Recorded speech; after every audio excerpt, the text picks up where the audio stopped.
तो स्वागत है आप लोग अपने चैनल एंड्रॉइड पे। आज हम लोग एक्सप्लेन करने वाले हैं in regular magical high school का एपिसोड नंबर 8 को। तो उससे पहले मैं बता दूं कि जो चैनल पर नए हो चैनल को सब्सक्राइब कर लेना, बेल आइकन को प्रेस करना बिल्कुल मत भूलना। मैं रिक्वेस्ट करना चाहता हूं कि अगर आपने ब्लैक क्लोवर का नया एपिसोड नहीं देखा है तो मैं सेकंड चैनल पर जाकर देख लेना, उसका लिंक डिस्क्रिप्शन और कमेंट में मिल जाएगा। तो चलो मैं आपसे एक छोटी सी रिक्वेस्ट करना चाहता हूँ कि इस वीडियो में जो भी ऐड है प्लीज उसे स्किप मत कीजिएगा, पूरा जरूर देखिएगा। तो चलो बिना टाइम इसके इस वीडियो को शुरू करते हैं।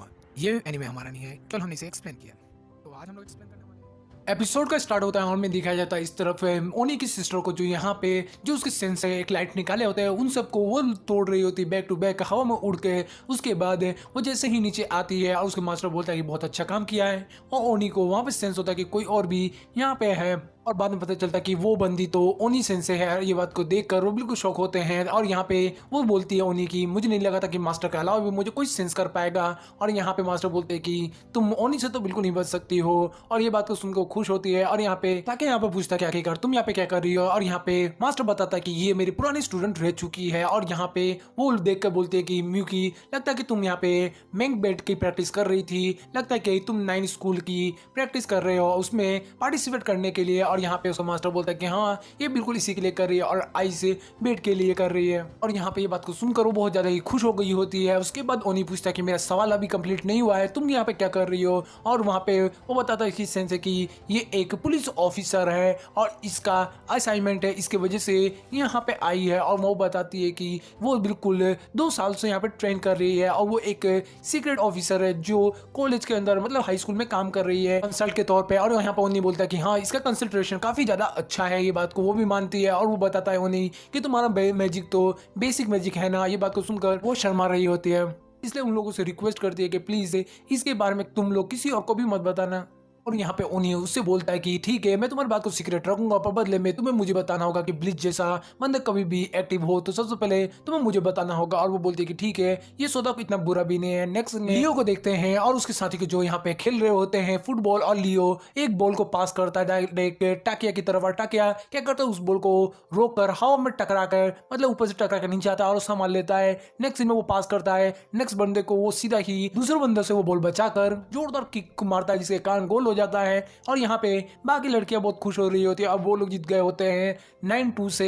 इसके बाद यहाँ पे ओनी इस चीज को देखकर बहुत खुश हो रहा था कि ये बंदा काफी अच्छा है। लियो से ये कह रहा होता है और कहता है कि ये बंदे का मूवमेंट काफी ज्यादा फास्ट है। इधर वो बंदा बैठा ही होता है, उसी वक्त वो दोनों उसके पास आते हैं और उससे पूछते हैं कि तुम बहुत अच्छा खेले हो। ये बात को सुनकर वो बोलता है यशोदा कि तुम लोग भी काफी अच्छा खेले हो। और वो बोलता है कि तुम मेरे लास्ट नाम से मत बोलो, मेरा पूरा नाम है मिकीको। और यहाँ पे बोलता है लियो कि तुम्हारा गेम बहुत ही अच्छा था और वो अपने आप को इंट्रोड्यूस करता है, मेरा नाम लियो है। इधर ओनी बताता कि मेरा नाम शिबा ताकेया है। ये बात को सुनकर वो बहुत खुश होता है और बोलता है कि मैं तुम लोग से बात करना चाहूंगा। और यहाँ पे लियो उदास हो जाता है तो उसे भी बोलता है कि हाँ तुमसे भी। ये बात को सुनकर वो बोलता है कि तुम लोग एकलौते दोस्त हो हमारे चिबा इराका का। ये बात को सुनकर वो बोलता है कि इसको संभालना सही में मुश्किल होता है। इधर लियो बोलता है, उसके बाद उन्हें बोलता है कि ठीक है तुम बताओ कि तुम इस तरफ चिबा को कैसे जानते हो। और यहाँ पे मिकी को कोई भी जवाब नहीं दे पा रहा होता है। और तभी पीछे से इधर एरिका पीछे से आती है और कहती है कि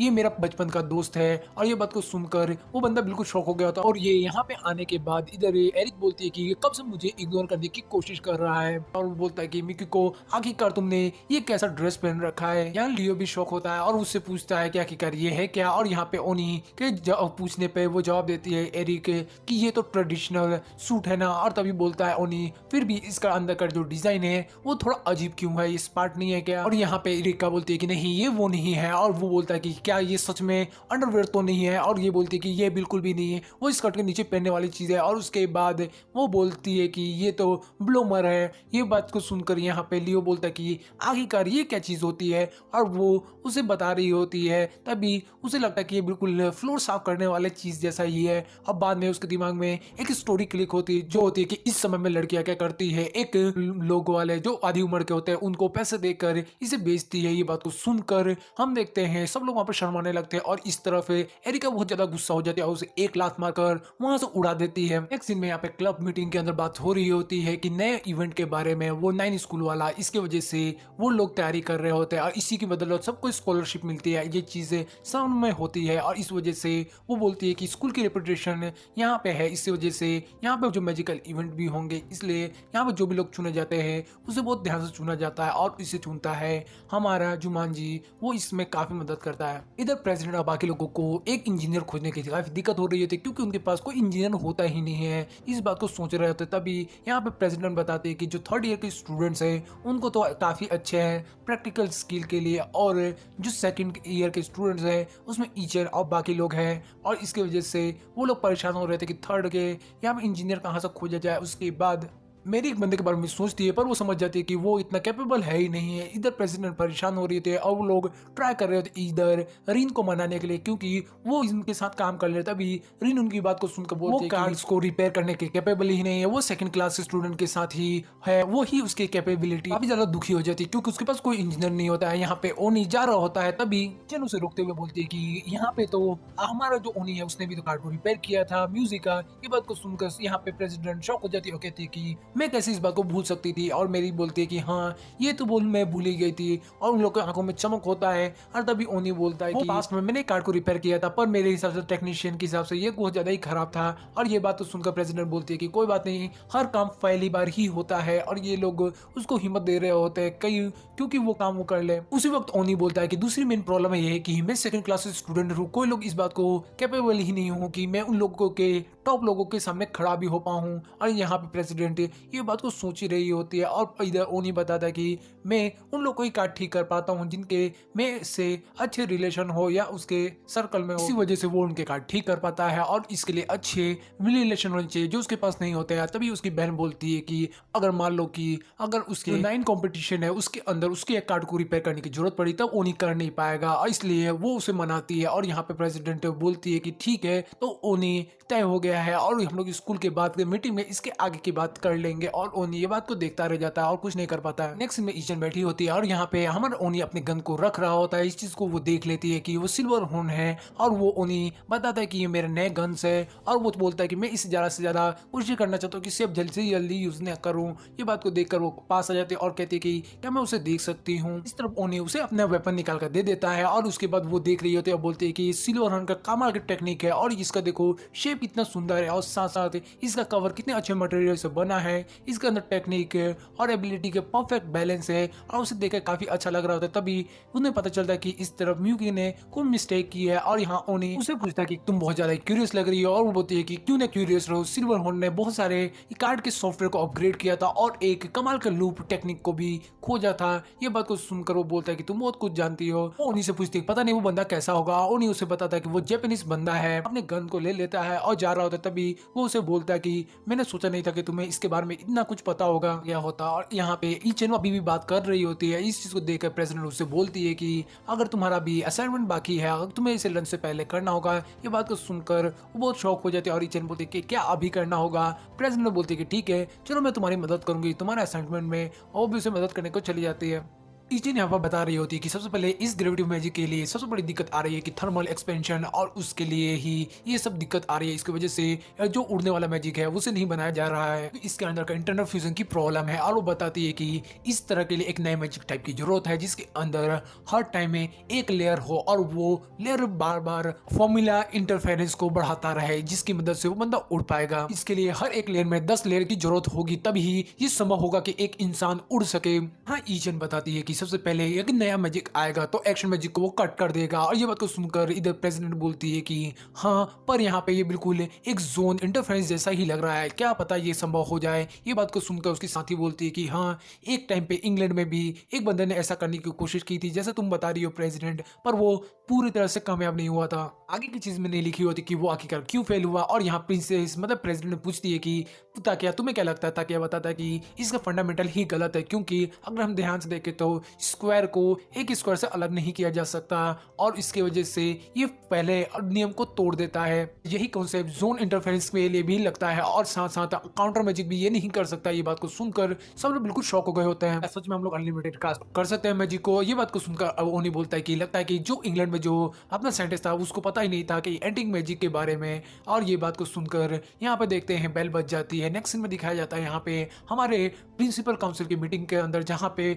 बता रही थी प्रेसिडेंट की हमारी न्यू टेक्निकल मेंबर है सीबा टाकिया। ये बात को सुनकर वहाँ पे काफ़ी लोग ऐसे होते हैं जो खुश नहीं होते हैं, क्योंकि वो एक सेकंड क्लास स्टूडेंट होता है इसकी वजह से, और काफ़ी लोग उसको जज कर रहे होते हैं कि ये सच में कार्ड को भी ठीक कर सकता है क्या। और यहाँ पे हम देखते हैं उन्हीं के दोस्त कुछ लोग बोल रहे थे कि उसकी एबिलिटी पे शक नहीं करना चाहिए, और वहाँ पे एक लड़की बोलती है कि एक लड़की को बिल्कुल पसंद नहीं आता कि टाकिया को उसकी जगह पे रखा होता है। और यहाँ पे हम देखते जुमानजी बताता है कि मुझे पता है कि तुम लोगों को काफी लोगों को पसंद नहीं आया कि सेकंड क्लास को क्यों रखा है स्टूडेंट को, पर उसकी एबिलिटी को तुम ध्यान से देखो, यानी कि कैसे हो सकता है। तभी यहाँ पे जुमानजी बताता है कि वो कार्ड मेंटेन करने में काफी अच्छा है, इसलिए कोई गिनी पिग बनना चाहेगा। ये बात को सुनकर एक बंदा गुस्सा हो जाता है और कहता है कि ये बहुत ज्यादा ही खतरनाक हो सकता है, एक नए बंदे से कार्ड को ठीक करवाना, इससे लोगों को चोट लग सकती है। यहाँ प्रेसिडेंट इस बात को सुनकर बोलते हैं कि मैंने रिकमेंड किया था इसलिए मैं गिनी पिग बनूंगी। तभी यहाँ पे किरिया खड़ा होता है, कहता है कि इसे मैं करूंगा। नेक्स्ट सीन में देखा जाता है कंप्यूटर के पास ओनी बैठा होता है, और उसके बाद जो होता है किरिया उसके कार्ड को पूरी तरह से कॉपी कर देता है, और वो बोलता है कि इसके अंदर स्क्वायर को चेंज करना है ना।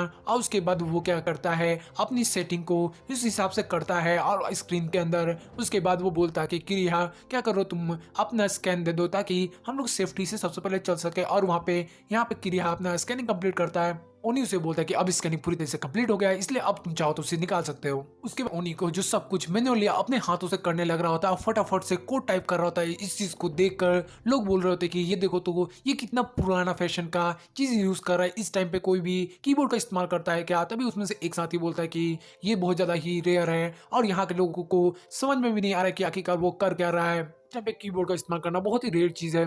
उन्हीं उन लोग को बोलता है कि ठीक है कार्ड का पूरा काम हो गया है। उसके बाद यहाँ पे किरिया उस कार्ड को पहन लेता है और उसके बाद अपने मैजिक का इस्तेमाल करता है, जिसके बाद यहाँ पे जुमानजी उससे पूछता है कि कोई दिक्कत है, और वो बताता है कि बिल्कुल भी नहीं। और वो पूछते हैं कि क्या तुम ठीक हो, और वो बताता है कि हाँ मैं बिल्कुल रिलैक्स हूँ। इस बात को देखकर कुछ लोग शौक होते हैं और कहते हैं कि हाँ हम लोग मान लेते हैं कि इसके अंदर स्किल है, इसका ये मतलब नहीं कि ये हमेशा ही ऐसा कर पाए। ये बात को सुनकर इधर जिन गुस्सा हो जाती है और उस पर बोलती है लोगों को कि तुम लोगों को दिख नहीं रहा कि वो सारा काम मैन्युअली किया है, ये बहुत ज्यादा ही रेयर है, और अभी तक ये करने वाला यहाँ पे कोई भी लोग भी नहीं है, वो इकलौता है जो इस चीज को कर सकता है। इसलिए वो पूरे समर्थन में होती है कि इधर ओनिक को इंजीनियर के तौर पे लेना चाहिए। उस लोग बोल रहे होते हैं कि ठीक है पर ये सब तो हम भी लोग कर सकते हैं, पर इसमें कुछ ज्यादा चेंज नहीं दिख रहा है। इसी वक्त वाइस कैप्टन आकर उन लोग को बताता है कि सबसे पहले मैं बता दूं कि ये सब चीजें उसके हाई स्पेस को बढ़ा दिया है किरिया का इधर ओनी ने, और ये केवल टीचर के लिए रिजर्व रहता है, और तुम लोगों को उसकी स्क्रीन में कुछ ज्यादा चेंज नहीं आया और दिख रहा हो, पर बहुत कुछ हाई लेवल पे बदल चुका है। ये बात को सुनकर वो लोग बोलते हैं कि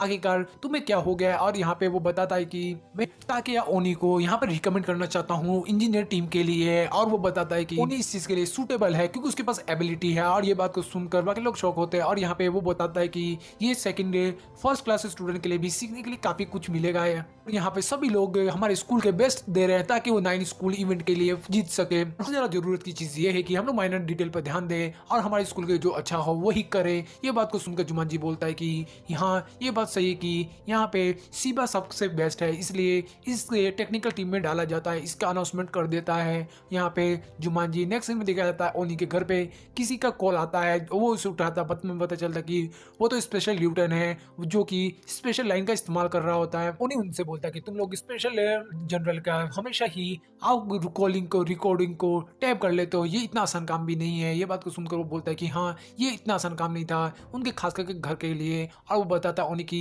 इन सब के लिए उतना टाइम नहीं है, मुझे बताओ कि आप यहाँ पे किस लिए बात करने के लिए आए हो। और वो बताता है कि मैं यहाँ पे तुम्हें एक स्पेशल न्यूज देने को आया हूँ। बताता है कि उसका सबसे पहले रिपोर्ट था थर्ड आई के लिए, और वो लोग चाहते हैं कि उसका वो सॉफ्टवेयर अपग्रेड है वो कंप्लीट हो जाए और उसका टेस्ट भी इसके लिए। और वो बोलता है कि तुम्हें अगले दिन की छुट्टी लेने की कोई ज़्यादा जरूरत नहीं है, स्कूल को छोड़ने की जरूरत नहीं है। और ओनी बताता है कि नहीं कल तो वैसे भी छुट्टी है, इसलिए मैं उसे कंप्लीट करके मॉर्निंग तक दे दूंगा। उसके बाद नेक्स्ट टॉपिक आता है कि स्पेशल ल्यूटन के लिए, और वो बंदा बताता है कि जो ल्यूटन है मतलब स्पेशल ल्यूटन उसके बारे में इंफॉर्मेशन निकालना थोड़ा मुश्किल था, फिर भी वो बताता है कि वो भी 9 स्कूल कंपटीशन के लिए पार्टिसिपेट कर रहा है, उसका ग्रुप भी। ये बात को सुनकर वो थोड़ा शौक होता है, पर वहाँ पे वो बंदा बताता है कि इंटरनेशनल क्राइम के बंदे को उस जगह पे स्पोर्ट किया गया है, इसलिए ओनी तुम सावधान रहना। वो शायद वो जो अपने हैं लोग बंदे वो सीधा ही टारगेट कर रहे हैं 9 कंपटीशन को, इसलिए वहाँ पे सावधान रहना, और शायद वो लोग म्यूबी का इस्तेमाल करें। ये बात को सुनकर ओनी बोलता है कि वो सेकंड क्लास स्टूडेंट म्यूबी की तो बात नहीं कर रहे हो, उसके फादर का क्या। तभी वो बताते हैं कि उनके फादर मिलिट्री सर्विस में रह चुके हैं। अब पहले वो इंफॉर्मेशन टेक्नोलॉजी में थे, पर अब उसके बाद वो क्राइम में इंफॉर्मेशन में चले गए हैं। ये बात को सुनकर ओनी सरप्राइज होता है कि उन्होंने ऐसा क्यों किया। यहाँ पे वो बंदा बताता है कि वो शायद हो सकता है हांगकांग के एक क्रिमिनल ग्रुप से जुड़े हो जिसका नाम है नो हेड ड्रैगन। तो वो बंदा बोलता है कि जैसे मुझे इन्फॉर्मेशन पता चलेगा मैं तुम्हें बता दूंगा। ओनी शुक्रिया बोलता है। नेक्स्ट सीन में ओनी यहाँ पे कंप्यूटर पर वर्क कर रहा होता है। तभी उसकी बहन आती है कॉफी लेकर। ओनी बोलता है कि मैं जस्ट तुम्हें बुलाने ही वाला था। तभी वो ध्यान से देखता है तो उसकी बहन बहुत क्यूट सी ड्रेस में आई होती है और वो पूछती है कि मैं कैसी लग रही हूँ, और वो बताता है कि तुम सच में बहुत प्यारी लग रही है, तुम्हारे कंपटीशन के लिए काफी अच्छा रहेगा। पर यहाँ पे वो शुक्रिया बोलती है म्यूकी। तभी वो ध्यान से देखती है कि उसका भाई तो आसमान में उड़ रहा है और वो उसके पास आ जाता है। इस चीज को देखकर वो बहुत खुश होती है कि उसने फ्लाइंग टेक्निक पे अच्छा सा काम कर लिया, ग्रेविटी मैजिक को कंप्लीट कर लिया। इसे देखकर वो ज्यादा खुश हो जाती है और उसका हाथ पकड़कर बोलती है कि तुमने सच में इसे कर दिखाया। म्यूकी यहाँ ओनी को बोल रही थी कि मुझे बहुत खुशी है कि मैं तुम्हारी छोटी बहन हूँ, और यहाँ पे ओनी बोलता है कि मैंने अभी इसे कंप्लीट कर लिया और मैं कल इसे ट्राई करने वाला हूँ, तो अगर तुम चाहो तो तुम इसे आज यूज़ कर सकती हो। ये बात को जानकर वो ज़्यादा ही खुश हो जाती है। उसके बाद उसे लेकर उस मैजिक का यूज़ करती है, जिसके बाद उसके नीचे स्क्वायर्स बनते हैं और वो फ्लोट करने लगती है। यहाँ ओनी से समझाता है कि उसने वो अनलिमिटेड स्क्वायर वाली प्रॉब्लम थी उसे सॉल्व कर दिया है और अब अच्छे से स्क्वायर बन रहा है, जिसके बाद अब कोई दिक्कत नहीं है। अपनी बहन को बोलता है कि हॉरिजॉन्टली स्लोली मूव करो, और उसके बाद देखते हैं अचानक से वो जैसे मूव करती है कि स्क्वायर बन जाता है, उसके पार चली जाती है और वो बताती है कि आराम से ये सब चीज़ें हो रही है और अच्छे से रिकॉर्डिंग कर रही है। और उन्हें बताता है कि ये सब चीज़ें को अच्छे से रिकॉर्ड करेगा ताकि जो बंदे मैजिक को ढंग से यूज़ नहीं कर पा रहे हों वो भी इसी स्क्वायर का इस्तेमाल करने के बाद वो आराम से उसका इस्तेमाल कर सकते हैं। उसके बाद इधर म्यूकी उसका इस्तेमाल करके तेजी से आसमान की तरफ उड़ने लगती है और बहुत मजे से उड़ पा रही होती है बिना किसी प्रॉब्लम के। इसी चीज को दिखाते हुए हमारा एपिसोड खत्म हो जाए, इसलिए आपसे रिक्वेस्ट करता हूँ चैनल को सब्सक्राइब नहीं किया तो कर लेना, क्योंकि अगले बार अपना नेक्स्ट एपिसोड 11 बजे तक चैनल पे आ जाएगा। इसलिए चलो बिना टाइम इसके हम लोग इस वीडियो को यहीं पे एंड करते हैं।